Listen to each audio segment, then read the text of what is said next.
진짜 금융? 든든한 금융 MG 새마을금고?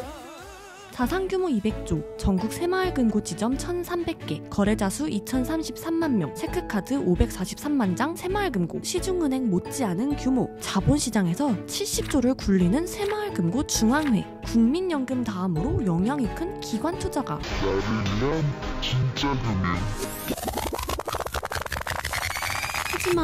하지만 다른 은행들과 달리 감시를 절대 받지 않는, 안 받아도 되는 새마을금고? 여기가 진짜 금융이라고요? 근데 여기 애초에 진짜 금융사로 보기는 어렵습니다. 금융사 같지만 진짜 금융사는 아닌 이곳, 여러분이 돈 맡기신 곳입니다. 그런데 최근 10년간 새마을금고 임직원에 의한 범죄 피해 건수가 89건, 피해 금액은 889억 원이나 됩니다. 분위기 이상한데요. 지역금고 이사장급만 빠르게 훑어보겠습니다. 2년간 직원 폭행하고 성희롱한 건은 기본이고요. 너무 말도 안 되는 일인데 근무 시간에 직원들에게 개고기를 삶게 하고 술 서빙까지 시킨 적도 있습니다. 개고기를 근무 시간에 2년 후에 언론 보도로 알려진 다음에야 감사를 받았습니다. 차명금고 23개 만드신 분도 있고요. 직원 명의, 고객 명의까지 도용해서 차명금고 69개 만드신 분도 계십니다. 진짜 많이도 만들었는데요. 이사장 선거 재당선됐다네요. 무려 10년간 직원들에게 명절마다 상품권 상납을 강요한 분도 있습니다. 아예 할당량을 배정해주고 안 주면 인사에도 반영했습니다. 이게 고작 5년 동안 벌어진 일인데 온갖 카테고리의 의혹과 범죄들이 발생했습니다. 그렇다면 개별 금고를 감독 지원하는 조직 중앙에는 좀 다를까요? 이쪽도 애매한 의혹들이 여럿 있습니다.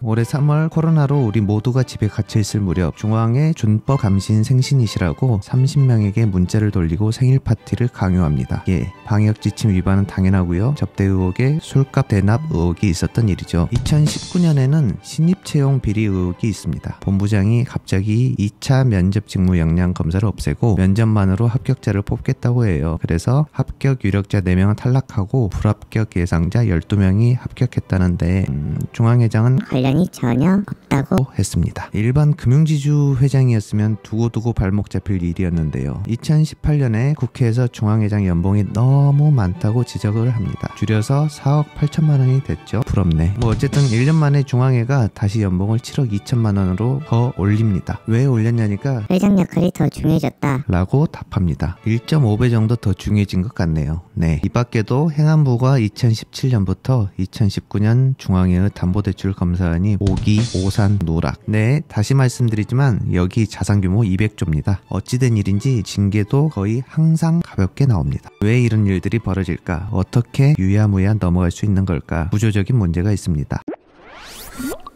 그 배경은 바로 간선제입니다. 너무도 평등한 간선제를 전국 1,300여 개 새마을금고 중 80% 이상이 채택하고 있습니다. 그러니까 회원들이 몇만 명이어도 상관이 없어요. 100명의 대의원만 신경 쓰면 이사장 선출될 수 있는 거죠. 선출이 문제가 아니라 계속 연임이 가능합니다. 문제가 생기지 않는 게 더 이상하겠죠. 중앙회장 선거는 더합니다. 350명가량의 대의원이 회장을 뽑는데 이들이 누구냐? 바로 지역 이사장들입니다. 표를 얻어야 하는 중앙회장 입장에선 지역금고와 척을 지고 싶지 않겠네요. 지역금고 문제의 원인이 중앙회가 감시를 하지 않아서라면 중앙회 문제의 원인 역시 감시를 안 받기 때문입니다. 올해가 ESG 원년이라는데 확실히 한 글자는 어울리지 않아 보이네요. 새마을금고는 금융감독원이 아닌 행정안전부의 감독을 받고 있다는 점도 차이라면 차이라고 할 수 있겠네요. 독립적이고 자주적으로 운영되고 있습니다. 예, 독립적이고 자주적인 새마을금고. 여기저기 보이는 새마을금고를 은행의 한 종류겠거니 생각하시는 분들 많을 텐데요. 은행이 아닙니다. 일부 업무에서 금융기관 성격을 인정받지만 금융감독당국의 감시에서는 벗어나 있죠. 이따금 행정안전부의 감사만 받는데 행안부는 금융 전문이 아니라 틈이 있을 수 있어요. 새마을금고는 은행을 가지고 있는 농협, 수협과도 처한 상황이 다릅니다. 각종 금융 관련 법규의 적용도 배제되고요. 아, 이래서 얘네가 이렇게 할 수 있는 거구나. 서로 감시와 견제를 안 받는 거죠. 근데 문제가 더 있어요. 이 친구들은 금융사의 진심이긴 하거든요. 그래서 우회적으로 보험업, 캐피탈업에 발을 담그기도 했습니다. 다른 캐피탈사에도 간접 투자해서 드래곤볼을 완성하고 싶었다는 소문도 있는데 여튼 그렇습니다. 이것 말고도 다른 금융사 인수에도 관심을 가질 만한데 아직 현실화하지는 않았네요.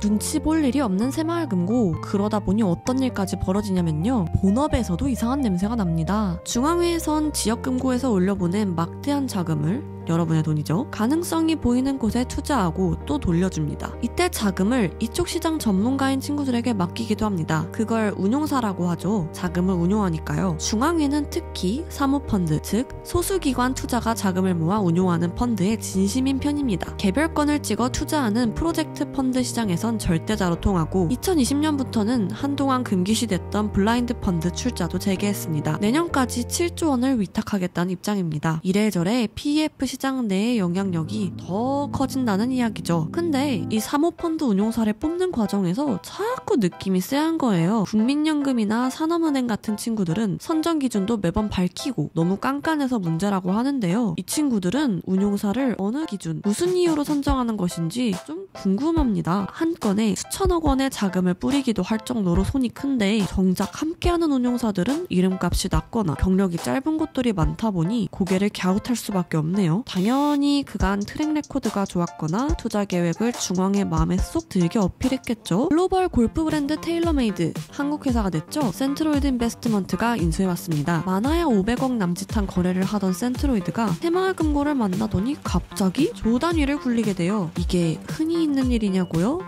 글쎄요.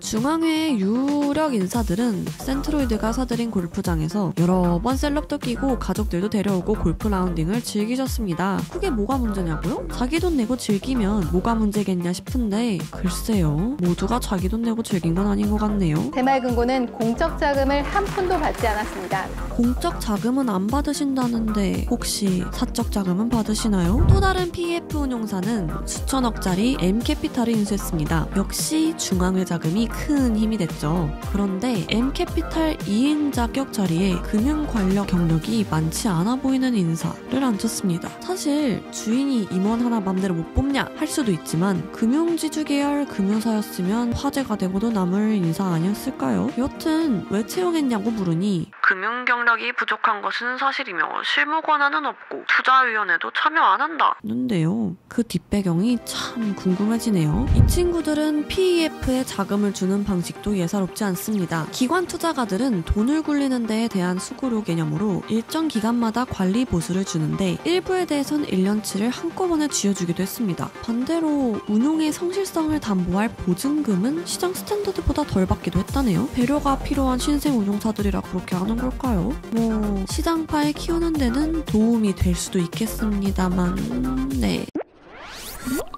결국 이렇게 말 많고 탈 많은 일들 견제와 감시를 할 수 있으려면 법 개정이 수반돼야 할 것 같습니다. 그래야 금융소비자 신뢰도 올리고 금융사도 편히 살 수 있을 텐데 입법기관의 움직임은 어떨까요? 참고로 2018년에 더불어민주당 오재세 의원은 새마을금고 지역금고 이사장들 3선 제한을 풀어주자는 개정안을 발의했고요. 2019년에 더불어민주당 전혜숙 의원은 사선 연임 법안을 발의했다네요.